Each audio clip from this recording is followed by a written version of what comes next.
খুন করার চেষ্টায় হামলার অভিযোগে পালিয়ে থাকা অভিযুক্তকে গ্রেপ্তার করল পুলিশ। গ্রেপ্তার হওয়া যুবক মহিম চাকমা বাংলাদেশী নাগরিক। তার বাড়ি বাংলাদেশের খাগড়াছড়ি এলাকায় বলে জানতে পেরেছে পুলিশ। গভীর রাতে বাধারঘাট রেলস্টেশন চত্বর থেকে তাকে জালে তুলে শ্রীনগর থানা পুলিশ 3 দিনের পুলিশ হেফাজত চেয়ে আজই আদালতে পাঠিয়েছে অভিযুক্তকে। প্রসঙ্গত গত 5ই মে নাগিছড়ার একটি বেসরকারি বাণিজ্যিক প্রতিষ্ঠানের মালিক জুয়েল চাকমার বাড়িতে সশস্ত্র হামলা চালায় বলে অভিযোগ ওঠে ধৃত যুবক মহিম চাকমার বিরুদ্ধে। হামলার জেরে গুরুতর আহত অবস্থায় জুয়েল চাকমা সহ তার স্ত্রী ও শিশু সন্তানকে হতে হয় ভর্তি হাসপাতালে। ঘটনার পরই তদন্তে নামে শ্রীনগর থানার পুলিশ। হামলার মোটিভ কি ছিল তা উদ্ধার করতে পুলিশ হাজতের আবেদন জানানো হয়েছে আদালতে। ঘটনার কথা জানিয়ে শ্রীনগর থানার তদন্তকারী পুলিশ আধিকারিক কি জানিয়েছেন শোনাবো।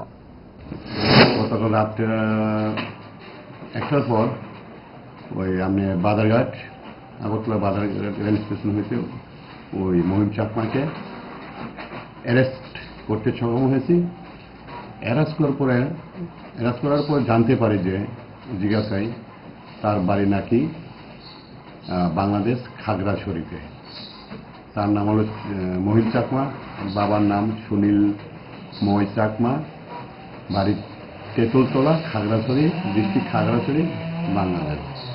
সে বিগত 2-3 মাস আগে ত্রিপুরাতে অবৈধভাবে প্রবেশ করে এবং এখানে নাকিছড়া নাকি রাইমা পানীয় জল ফ্যাক্টরিতে কাজ করত।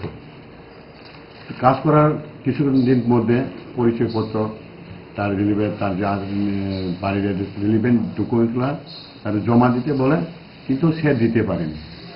তার জন্য ও ফ্যাক্টরি মালিক, তার নাম রঞ্জন চাকমা, ও ছেলেটিকে তার কাছ থেকে বের করে দেয়।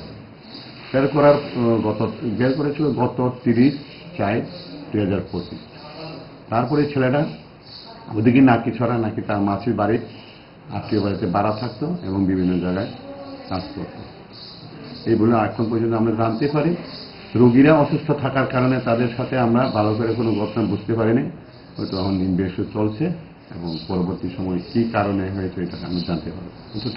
ভালো খাবার দেখে অম্বলের কথা মনে পড়ে, তার সমাধান 5 দশক ধরে গ্যাস, অম্বল ও পেটের সমস্যার একমাত্র সমাধান গ্যাস নল।